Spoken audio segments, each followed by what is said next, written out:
उपचुनाव के नतीजे आपके सामने हैं। प्रधानमंत्री जी आज शायद किसी विवाह में शामिल हों, उनके चेहरे पे आज मुस्कान नहीं होगी, अच्छा नहीं लगता, लेकिन नहीं होगी, अब क्या कर सकते हैं। ये उपचुनाव जो 13 सीटों पर हुए, बहुत महत्वपूर्ण, हर उपचुनाव हर चुनाव महत्वपूर्ण होता है, बहुत महत्वपूर्ण चुनाव थे। दूसरी बार 1.5 महीने में, 1 महीने में समझ लीजिए, दूसरी बार भारतीय जनता पार्टी को देश की जनता मजबूती से कुछ संदेश देना चाहती है। लोकसभा चुनाव में संदेश बहुत स्पष्ट था, हुजूर इस कदर भी न इतरा के चलिए। अब 1 महीना हो गया, लोगों ने देखा रवैया में कोई फर्क नहीं है, अभी भी वही ऐंठ, वही घमंड, वही अहंकार। फिर से एक संदेश दिया। उत्तराखंड में हम दोनों सीटें जीत गए, बद्रीनाथ की भी और मंगलोर की भी। हिमाचल में एक थोपा हुआ चुनाव, निर्दलीय 3 विधायकों से इस्तीफा लिया गया, उनसे इस्तीफा करवाया गया, हमारी सरकार को अस्थिर करने का प्रयास किया गया और जनता का पैसा एक थोपे हुए चुनाव पर बर्बाद करवाया गया। आप लोग उसको ऑपरेशन लोटस कहते हो, मैं उसको ऑपरेशन कीचड़ कहता हूं। ऑपरेशन वोटर्स सबसे बड़ा होता है, सबसे मजबूत जवाब देता है। हिमाचल में देहरा विधानसभा क्षेत्र में, नालागढ़ में हमें जीत हासिल हुई। हमीरपुर हम हारे हैं, लेकिन ये तीनों सीटें ऐसी हैं जिसमें असेंबली इलेक्शन में, विधानसभा चुनाव में इंडिपेंडेंट्स जीते थे, कांग्रेस नहीं जीती थी। इस बार कांग्रेस ने 3 में से 2 जीत ली हैं। और अगर आप कुल मिलाकर 13 की 13 सीटों का आकलन करेंगे तो भारतीय जनता पार्टी को सिर्फ 2 मिली। अमरवाड़ा पे मैं आता हूं, जो मध्य प्रदेश का विधानसभा क्षेत्र है, जहां इतिहास में शायद पहली बार हुआ होगा कि काउंटिंग करते हुए अधिकारी लंच की ब्रेक लेते हैं, काउंटिंग रोक के। पूरा अमला, पूरा प्रशासन जुट जाता है कांग्रेस को हराने के लिए। जो व्यक्ति पिछला विधानसभा 25,000 से जीता, भाजपा में जाकर अब बड़ी मुश्किल से जीत पाया है, जनता देख रही है। इन तमाम विधानसभा क्षेत्रों के वोटर्स का हम कांग्रेस पार्टी की तरफ से हार्दिक धन्यवाद देते हैं उन्हें कि उन्होंने सबक सिखाया उन लोगों को जो षड्यंत्र कर रहे थे संविधान को कमजोर करने का, संविधान को बदलने का, और चुनी हुई सरकारों को अस्थिर करने का जो षड्यंत्र रच रहे थे, उनको एक करारा जवाब आज जनता ने दिया है। सबसे पहले उनका धन्यवाद।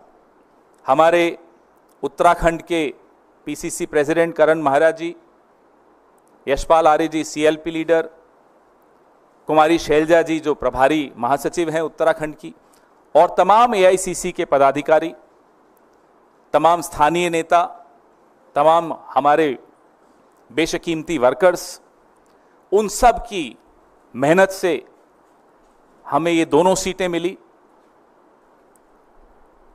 हिमाचल में पीसीसी प्रेसिडेंट प्रतिभा जी, हमारे सीएलपी लीडर सुखविंदर सिंह सुक्खू जी, हमारे प्रभारी महासचिव श्री राजीव शुक्ला जी और तमाम एआईसीसी के पदाधिकारी, वहां के स्थानीय नेता, हमारे वर्कर्स, उन सब ने मेहनत की, जी जोर से मेहनत की, और ये नतीजे आपके सामने हैं। एक के बाद एक आप देख रहे हैं कि कैसे भारतीय जनता पार्टी की राजनीति को लोग ठुकरा रहे हैं, लोग उसको अस्वीकार कर रहे हैं, क्योंकि उस राजनीति में जवाबदेही का स्थान नहीं है, लोकतांत्रिक प्रक्रियाओं के प्रति सम्मान नहीं है, और लोगों के हकों और लोगों के सवालों का जवाब देने की ये जरूरी नहीं समझते प्रधानमंत्री जी, आवश्यक नहीं समझते। वो घमंड, वो आपको इनकी राजनीति में दिखता है। मंगलोर का मैं उदाहरण देना चाहूंगा, खास तौर पे चुनाव के दिन वहां किस तरह का प्रयोग करने की कोशिश की, वो आपके सामने है। कैसे मुस्लिम मतदाताओं को रोकने की पूरी कुचेष्टा की गई। उनका हक है वोट देना, वो उनको रोका गया। आज मैं सोशल मीडिया पे देख रहा था, कई टिप्पणियां भारतीय जनता पार्टी के समर्थक कर रहे थे, अरे मंगलौर तो मुस्लिम बाहुल इलाका है, कांग्रेस को जीतना ही था। तो मैं उनसे पूछना चाहता हूं, बद्रीनाथ 97.68% हिंदू है ना। बात हिंदू मुसलमान की नहीं है, बात है किस तरह की राजनीति आप इस देश पर थोपना चाहते हैं।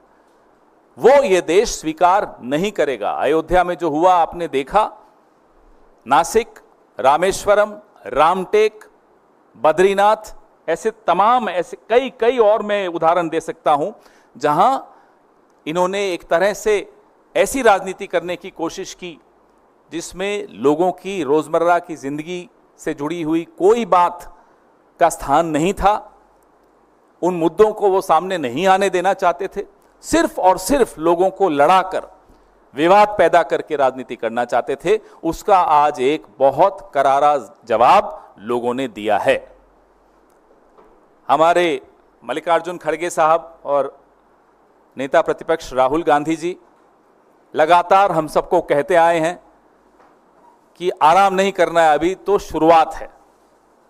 आने वाले जितने भी 4 असेंबली इलेक्शंस आ रहे हैं, राज्यों के विधानसभा के चुनाव आ रहे हैं, हम पूरे वर्कर्स, हमारे तमाम ऑफिस बेरर्स पूरी मजबूती से काम पर लग गए हैं। एक दिन का भी हम लोग आराम नहीं करेंगे। सितारों से आगे जहां और भी है, अभी इश्क के इम्तिहान और भी हैं, हम उसी विनम्रता से अपने काम पे लग गए हैं और आपको आश्वस्त करते हैं कि जिस विचारधारा को लेकर हमने पिछले कई सालों से संघर्ष किया है, उस विचारधारा को कमजोर नहीं होने देंगे और किसी को कमजोर करने भी नहीं देंगे। आपके सवाल।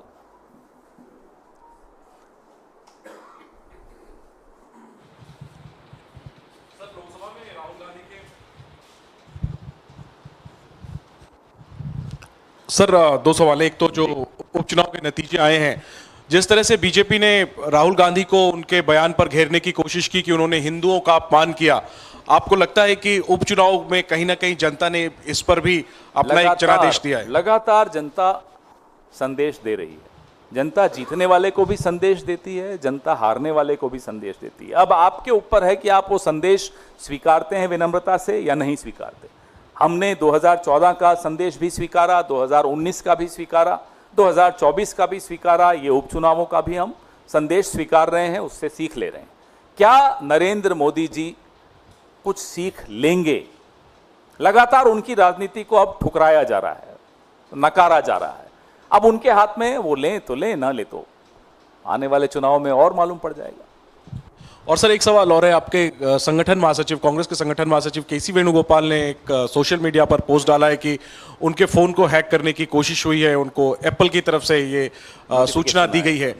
ये कितना गंभीर मामला है सर, और इसको लेकर के आप लोग क्या कुछ कार्रवाई चाहते हैं? ये वेणुगोपाल जी के साथ पहली बार नहीं हो रहा, उनके साथ ये पहले भी करने की कोशिश की और ये लगातार प्रयास कर रहे हैं। राहुल जी के भी फोन पे एक बार आपको मालूम है हुआ था। हमारे कई नेताओं के फोन इस तरह से हैक करने की कोशिश की और एप्पल की तरफ से अधिकृत चेतावनी आई थी अक्टूबर पिछले साल। मेरे फ़ोन पर भी ये लगातार हम सबके साथ करने की ये कोशिश कर रहे हैं, लेकिन करते रहिए। आप 2024 में आपको मालूम पड़ गया, ये सब करने से कुछ नहीं मिलेगा। जनता देख रही है और भगवान देख रहे हैं। सत्यम शिवम सुंदरम। सर आप, हाँ माइक। हेलो। हाँ, सर एक सवाल है उपचुनाव से जुड़ा हुआ। अभी उत्तर प्रदेश में भी उपचुनाव होंगे, विधानसभा के बहुत सीटें खाली हैं और राजस्थान में भी होने वाले हैं।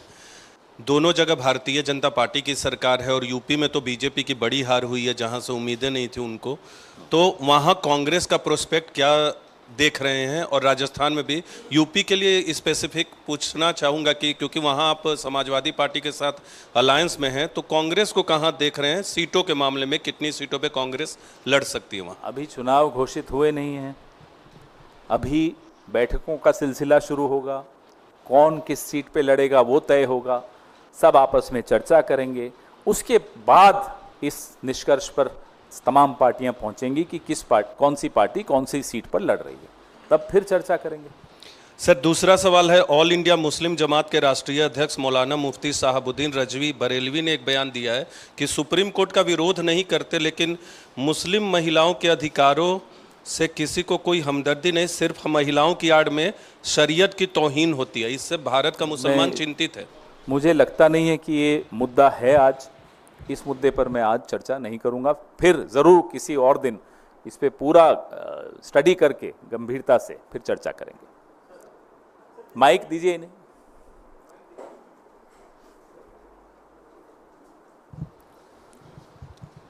सर, जिस तरीके से जम्मू कश्मीर में सर एलजी के पावर्स को बढ़ाया गया है, गवर्नर के पावर्स को बढ़ाया गया है, उसको कैसे देख रहे हैं सर? उसको लेकर के कई तरह की प्रतिक्रियाएं आ रही हैं। सीधी सीधी बात है, मांग क्या थी, जम्मू कश्मीर के लोगों की क्या मांग थी, विपक्ष की क्या मांग थी?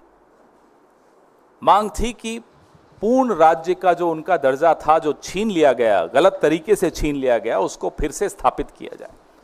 उस मांग को पूरा करने के स्थान पर उल्टा एलजी के पावर्स बढ़ा दिए, उनकी ताकतें बढ़ा दी, एक दिल्ली मॉडल ले आए वहां भी, और जो भी मुख्यमंत्री बनेगा, जो भी सरकार बनेगी, उनकी ताकतें सरकार बनने से पहले ही छीन ली गई। इससे क्या निष्कर्ष निकलता है? इससे निष्कर्ष ये स्पष्ट निकलता है कि भाजपा को खुद जीतने की तो कोई उम्मीद है नहीं। पहले ही उन्होंने एक तरह से सरेंडर कर दिया कि साहब हम तो नहीं जीत रहे, अब जो जीतेगा उसको काम नहीं करने देंगे। ये बात इस एलजी और उस एलजी की नहीं है, बात है कि ये जिस एलजी की हम बात कर रहे हैं, इस पर भी एक लाइन में कहना चाहूंगा, ये एलजी के खिलाफ बहुत आरोप लगे हुए हैं, संदेहों के घेरे में है, सवालों के घेरे में है, उसका जवाब नहीं मिल रहा, कोई इंक्वायरी नहीं हो रही, कोई चर्चा नहीं हो रही। आखिर क्या बात है कि आप जम्मू कश्मीर को पूर्ण राज्य का दर्जा नहीं दे रहे? आखिर क्या बात है कि जम्मू कश्मीर में एक सरकार जो चुनी जाएगी, चुनने से पहले ही उसकी आप अधिकार छीन रहे हैं? ट्रांसफर पोस्टिंग्स में आप एलजी का दखल पूरा रखेंगे और चुने हुए मुख्यमंत्री का उसमें कोई भूमिका ही नहीं रहेगी। इन सब बातों का जवाब कल ही 2 नोटिफिकेशंस निकली, एक था संविधान हत्या दिवस और दूसरी में संविधान की हत्या कर दी। पवन जी, पिछले लोकसभा चुनाव में उत्तर प्रदेश आपके गठबंधन सबसे अधिक सीटें मिली हैं। भारतीय जनता पार्टी की बात करें, बगावत वहां से उठने शुरू हो गए हैं। बदलापुर से भाजपा के विधायक रमेश मिश्रा, उन्होंने कहा केंद्र दखल दे, यूपी की हालत खराब है, अन्यथा 2027 में पार्टी चुनाव जीत नहीं पाएगी। वो ठीक बोल रहे हैं, लेकिन जिनको बोल रहे हैं उनको सलाह लेने की आदत है नहीं। उन्होंने तो सरेआम कह दिया था, नड्डा जी ने के थ्रू कहलवाया था। नड्डा जी खुद तो बोलते नहीं है, कहा जाता है तभी बोलते हैं कि आरएसएस की भी जरूरत नहीं, अब हम आरएसएस से बड़े हो गए। तो जो लोग आरएसएस से बड़े हो गए, आरएसएस की सलाह नहीं लेते, किसी की सलाह नहीं लेते, वो मिश्रा जी की सलाह थोड़ा ही ले लेंगे। उनको लगता है वो जो करते हैं ठीक करते हैं। सर, जो उन्होंने कहा 2027, बिल्कुल ठीक कह रहे हैं। लगातार अब भारतीय जनता पार्टी, जिसकी हार का सिलसिला शुरू हुआ है, लगातार आपको हारती हुई दिखेगी। सर, ये जो बाइपोल रिजल्ट पर आपने बात कही, टीएमसी की तरफ से कुणाल घोष ने कहा है कि यह रिजल्ट जो है वो केंद्र में मोदी सरकार के लिए उल्टी गिनती शुरू हो गई है और इंडिया अलायंस जल्द केंद्र में गवर्नमेंट फॉर्म करेगी और टीएमसी का उसमें सिग्निफिकेंट रोल होगा। कांग्रेस भी क्या यही मानती है कि मोदी सरकार की उल्टी गिनती केंद्र में शुरू हो गई है? आप लोग अगर बहुत लंबी छुट्टी पे जाने की सोच रहे हैं तो मत करिएगा, मैं आपको सलाह दे रहा हूं। अब इशारा है तो अब मत जाइएगा छुट्टी पर, कुछ महीनों बाद चले जाइएगा, उसमें क्या हो गया? मतलब कांग्रेस ये मान रही है कि 2 महीने में कुछ बड़ी घटनाक्रम, राजनीतिक उलटफेर हो सकती है। मैं फिर आपको दोहरा रहा हूं, अगर कोई शादी करने वाला हो, छुट्टी पे जाने वाला हो, हनीमून पे जाने वाला हो, तो अभी रुक जाइएगा।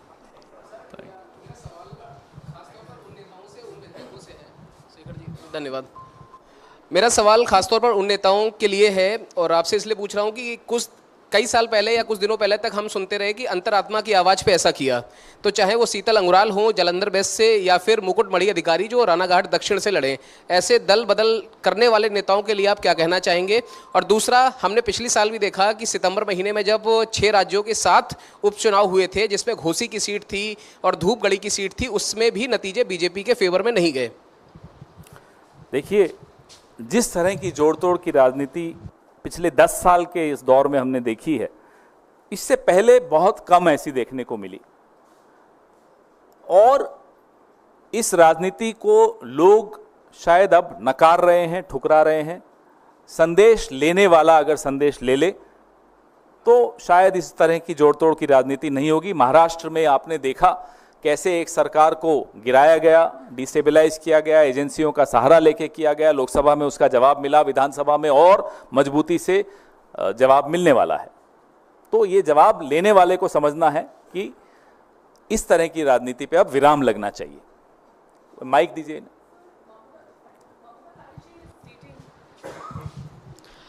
So Mamata Banerjee has announced that she will be moving a resolution against the Nyaya Samhita bill and also against NEET in the next session of the West Bengal Legislative Assembly. Where do you think Congress stands on this? Well, we've been very clear about the Nyaya Samhita bill also, act also, because that act was passed in a hurry. That bill was passed in a hurry after removing all the members of the opposition out of the parliament. There was no comprehensive discussion on this bill, on the passage of this bill. And this bill has several problem areas which we as opposition parties have discussed amongst ourselves, and we are together in opposing this act. On NEET, Mr. Rahul Gandhi held a press conference. We've spoken about it at length. And again, there are a lot of anomalies in the way these exams are conducted. There are major question marks on the integrity of NTA, the officers working there. All those questions have not yet been answered, and there has to be a comprehensive review of the way these exams are being conducted. Thank you. On giving more powers to the LGA, Jammu and Kashmir government has said that it took the decision as per the constitution of the country, of the land over here, and it also said that Jammu and Kashmir is the most sensitive place. We have been able to tackle terrorism there, but there are still few places like South Kashmir where tensions are still prevailing. That's why this decision has been taken. So how do you look at it? What has law and order problem which is ongoing, which they haven't been able to solve, got to do with the LG getting powers to transfer and post officers? Right now the LG is in any case doing it. So you don't trust the government which will take charge whenever the elections happen? You already passed a no confidence motion against an elected government which is yet to be elected. What kind of a no confidence is this, and who is Mr. Narendra Modi to pass a no confidence motion even before a government is formed, even before the elections are held? So if the people's will gives a role to a government or a political party to form the government, how can Mr. Narendra Modi and Mr. Amit Shah sitting in Delhi lord over Jammu and Kashmir and disrespect the people's will? अभी पूछ लीजिए, 1-on-1 नहीं कर पाऊंगा। मेरा सवाल है कि उस तरह से चीज की चर्चा हो रही है, आपकी इंडिया गठबंधन ने 2 सीटें गंवाई हैं, एक बिहार से रुपौली और दूसरा मध्य प्रदेश से अमरवाड़ा। अमरवाड़ा कहा जाता है कमलनाथ का गढ़ है, वहीं रुपौली भी कई चर्चाएं थी उसको लेकर के, पप्पू यादव को लेकर के, लेकिन दोनों सीटें आपने गंवाई हैं। कहाँ चूक हो गई है सर? अमरवाड़ा के बारे में मैंने आपको पूरा अपनी प्रेस वार्ता में बताया कि किस तरह से आज गिनती के वक्त भी बहुत बड़े सवाल खड़े हुए, कैसे गिनती करने वाले अधिकारी लंच ब्रेक करके गिनती रोक के गए। बड़ा विरोध हमारे वर्कर्स ने किया, हमारे नेताओं ने किया वहाँ। रही बात बिहार की सीट की, वहाँ इंडिपेंडेंट जीता है, वहाँ न हम जीते न वो जीते, कोई और ही जीत गया, तो उस पर भी चर्चा करेंगे।